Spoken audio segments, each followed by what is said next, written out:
നമുക്ക് ഓരോരുത്തരും പേര് വിളിച്ചിട്ട് തൽക്കാലം ഉദ്ഘാടനത്തിന് വേണ്ടി 3 പേരെ വിളിക്കുന്നില്ല. ഒന്ന് പാറക്കുട്ടിയമ്മ കുഴിവള വീട് പോരേട, ഒന്നാമത്തെ പേരാണ് കടയമുള്ള ഗ്രാമപഞ്ചായത്ത്.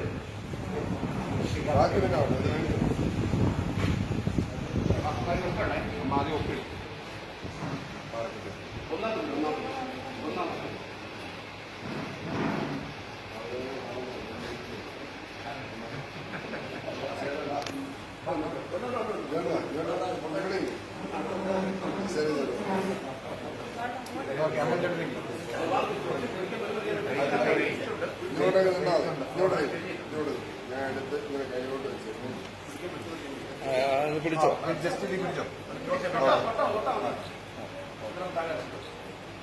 ഒന്നിക്കണ ഒരു ഫോട്ടോ എടുത്തിട്ട് എടുത്തി.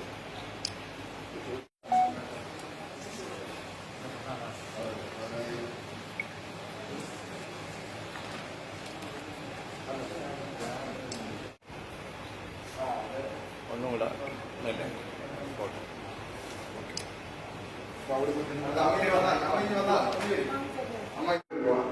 ഈ പറയുന്ന ശുദ്ധജല പദ്ധതിയുമായി ബന്ധപ്പെട്ട് ഈ വർഷം ഈ സാമ്പത്തിക വർഷം ചെലവഴിക്കാൻ കഴിയും. ഇതെല്ലാം നമ്മളെ സംബന്ധിച്ചിടത്തോളം ഈ ചടയോര പഞ്ചായത്തിനെ സംബന്ധിച്ച് രൂപ ചെലവ് വരുന്ന പിന്നെ തടയണ, അവിടെ തടയണ കെട്ടിക്കൊണ്ട് അതിന് എസ്റ്റിമേറ്റ് ഞങ്ങൾ 1 കോടി രൂപയാണ് കഴിഞ്ഞ വർഷം വെച്ചിരുന്നത്. 1 കോടി രൂപ വരുന്ന എസ്റ്റിമേറ്റ് നമ്മൾ 1.5 കോടി രൂപയായി.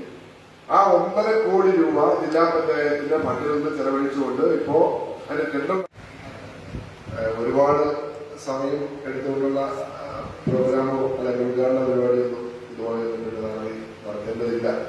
12 കോടി ആണ് പറഞ്ഞത്. ഇപ്പൊ തന്നെ 10-15 മിനിറ്റ് ആക്കി കഴിഞ്ഞു. അപ്പൊ ഈ ജില്ലാ പഞ്ചായത്തിന്റെ നിരവധിയായ ജനക്ഷേമകരമായ പിന്നെ നമ്മുടെ കുടുംബങ്ങളെ സഹായിക്കുന്ന നിരവധിയായ പ്രോഗ്രാമുകൾ നമ്മുടെ ജില്ലാ പഞ്ചായത്ത് നടപ്പിലാക്കിക്കൊണ്ടിരിക്കുകയാണ്. ഈ പദ്ധതി ഞാൻ ജില്ലാ പഞ്ചായത്ത് പ്രസിഡന്റായിരുന്ന സന്ദർഭത്തിലാണ് നമ്മുടെ ബ്ലോക്ക് പഞ്ചായത്തിൽ വെച്ചാണ് അതിന്റെ വലിയ ഉദ്ഘാടനം നടന്നത്. അപ്പോ അങ്ങനെ അന്ന് തുടങ്ങിയ ഒരു പദ്ധതിയാണ്. ഇപ്പോ നമ്മുടെ ജില്ലയിൽ നമ്മളന്ന് ചില ബ്ലോക്കുകൾ മാത്രമാണ് അന്ന് തെരഞ്ഞെടുത്തത്. അന്ന് തെരഞ്ഞെടുത്ത ബ്ലോക്കുകളിൽ ആദ്യത്തേത് ചടയമംഗലം ബ്ലോക്കായി. അപ്പൊ നമ്മളെ സംബന്ധിച്ചിടത്തോളം നമ്മുടെ ജീവകാരുണ്യ പ്രവർത്തനങ്ങളെ സംബന്ധിച്ച് നമ്മുടെ ജില്ലാ പഞ്ചായത്ത് നിരവധിയായ പദ്ധതികൾ ഏറ്റെടുക്കുന്നു. നിങ്ങൾക്ക് അറിയാമോ എന്നറിയില്ല. കാര്യം കേരളത്തിൽ ഒരുപക്ഷെ ഇന്ത്യയിൽ ഒരു തദ്ദേശ സ്വയംഭരണ സ്ഥാപനമാണ് കിഡ്നി പേഷ്യന്റ് ആയിട്ടുള്ള ആളുകളെ സംബന്ധിച്ചിടത്തോളം ആ കിഡ്നി പേഷ്യൻസിന് അവർക്ക് ആവശ്യമായിട്ടുള്ള കിഡ്നി ട്രാൻസ്പ്ലാന്റ് ചെയ്തിട്ടുള്ള ആളുകളും അതുപോലെ കിഡ്നി പേഷ്യന്റ് ആയിട്ടുള്ള ആളുകളെ സംബന്ധിച്ച് അവർക്ക് ആവശ്യമായ മരുന്ന് പരിപൂർണമായും സൗജന്യമായി നമ്മുടെ ജില്ലാ പഞ്ചായത്തിൽ ഒരു മെഡിക്കൽ സ്റ്റോർ തുടങ്ങി. ഞാൻ ജില്ലാ പഞ്ചായത്ത് പ്രസിഡന്റ് ആയപ്പോൾ തുടങ്ങിയതാണ്. ജീവനം എന്ന് പറയുന്ന പദ്ധതിയിലൂടെ ആ മരുന്നുകളെല്ലാം വിതരണം ചെയ്യുക.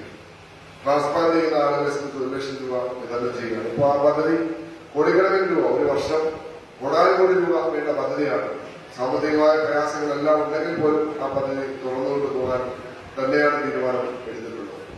അപ്പോൾ അത്തരത്തിലുള്ള ജീവകാരുണ്യ പ്രവർത്തനങ്ങളുമായി ബന്ധപ്പെട്ട് ശ്രദ്ധേയമായ നിരവധി പദ്ധതികൾ നമുക്ക് ആവിഷ്കരിക്കാനും നടപ്പിലാക്കുവാനും നമ്മളെ സംബന്ധിച്ചിടത്തോളം കഴിഞ്ഞിട്ടുണ്ട്. ഇവിടെ പിന്നെ ശ്രീ വിഷ്ണു പിന്നെ ചുരുക്കമായിട്ടാണെങ്കിൽ പോലും പരാതി പറഞ്ഞു. നമ്മുടെ വികസന പ്രവർത്തനങ്ങളിൽ നമ്മുടെ നാടിന്റെ ജലസ്രോതസ്സുകൾ സംരക്ഷിക്കുന്ന കാര്യത്തിൽ, അതുപോലെ തന്നെ നമുക്ക് ആവശ്യമായിപ്പോ ഞാൻ ഈ ചടയമംഗലത്ത് സംസാരിക്കുന്ന സന്ദർഭത്തിൽ ഇപ്പോ നമ്മുടെ ജലജീവൻ മിഷനുമായി ബന്ധപ്പെട്ട് നിങ്ങൾക്കറിയാം, യഥാർത്ഥത്തിൽ കുടിവെള്ളം യഥാർത്ഥം എത്തിക്കുന്നതിന് വേണ്ടിയുള്ള കണക്ഷൻ ഒരുപാട് പൈപ്പ് ലൈൻ അതിന്റെ എക്സ്റ്റൻഷൻ നടന്നു. പക്ഷെ ജലസ്രോതസ്സിൽ വെള്ളമില്ല എന്നുള്ള പ്രശ്നമുണ്ട്. ചില ഉയർന്ന മേഖലയിൽ വെള്ളം എത്തുന്നില്ല എന്നുള്ള 2 കുടിവെള്ള പദ്ധതിയാണ്. ഒരെണ്ണം നമ്മുടെ പിന്നെ ഇടക്കോട് വാർഡിൽ അത് ഏതാണ്ട് 1 കോടി രൂപ ചെലവഴിച്ചുകൊണ്ട് ടാങ്ക് നിർമ്മിച്ച് അവിടെ വർഷങ്ങളായി 10 കിലോമീറ്ററുകൾ സഞ്ചരിച്ചുകൊണ്ട് വെള്ളം ലഭിക്കുന്നു, ഈ ഭക്ഷണത്തിന് ലഭിക്കുന്നു. അപ്പൊ 26ഓളം കുടുംബങ്ങളെ ഇതുമായി ചേർത്ത് നിർത്തുവാൻ ചടയമംഗലം ഗ്രാമപഞ്ചായത്തിൽ ലഭ്യമായിട്ടുള്ള അപേക്ഷയിൽ നിന്ന് 26 കുടുംബങ്ങളെ ചേർത്ത് നിർത്തുവാൻ ജില്ലാ പഞ്ചായത്ത് തീരുമാനിച്ചത്. ആ തീരുമാനത്തെ ആദ്യം തന്നെ ക്ഷേമകാര്യ സ്റ്റാൻഡിംഗ് കമ്മിറ്റിയുടെ ചെയർമാൻ കൂടിയായ ഞാൻ അഭിനന്ദിക്കുകയാണ്. നിലവിലെ സംഘടന സ്നേഹവും